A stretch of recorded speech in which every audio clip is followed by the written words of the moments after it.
The year is 2250. The camera floats slowly over the curve of the Earth, a massive, glowing sphere of deep ocean blue and swirling white storm systems. Orbiting above it is the Aegis Outpost, a colossal, rotating ring of brilliant white composite metal and miles of reflective solar panels. The station glints like a diamond against the pitch-black canvas of space. Commander Elias is outside, performing a routine spacewalk. He wears a heavy reinforced EVA suit with a gold-tinted sun visor. There is no sound in space. The only audio is the rhythmic, mechanical hiss and hail of Ilias's breathing inside his helmet, and the soft crackle of radio static.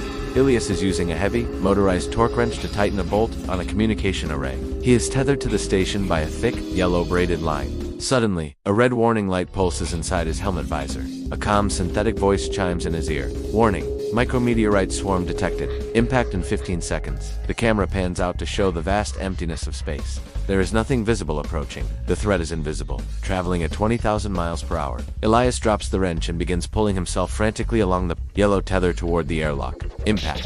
It doesn't happen with a fiery explosion. It happens instantly, like a sniper's bullet. A chunk of rock the size of a marble tears through the communication array, ripping the metal to shreds. Another strikes Elias's yellow tether. The thick cable snaps cleanly in half.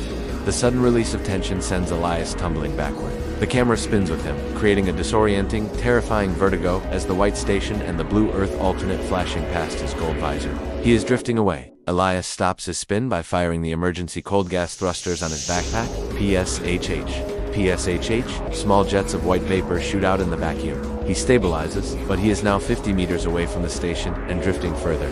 Thruster fuel. Critical. 12%. The AI voice warns. Elias aims himself at the airlock and holds down the thruster joystick. The camera focuses on his face, inside the helmet sweat, dripping down his nose, his eyes locked onto the distant white door.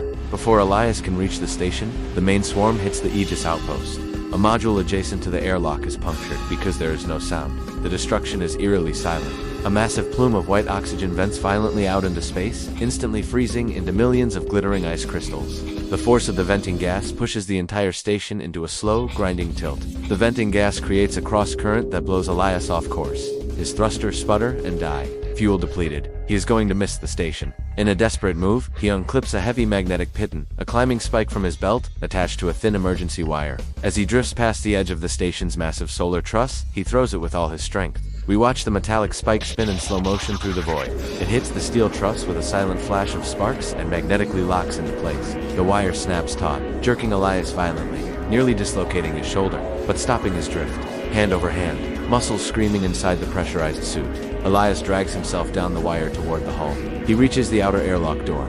He slams his gloved fist against the manual override button. The heavy steel iris dilates open. He throws himself inside and hits the pressurization switch. The heavy outer door slides shut, cutting off the view of the stars. Inside the tiny airlock, the red emergency lights spin. Then, a beautiful, terrifying sound.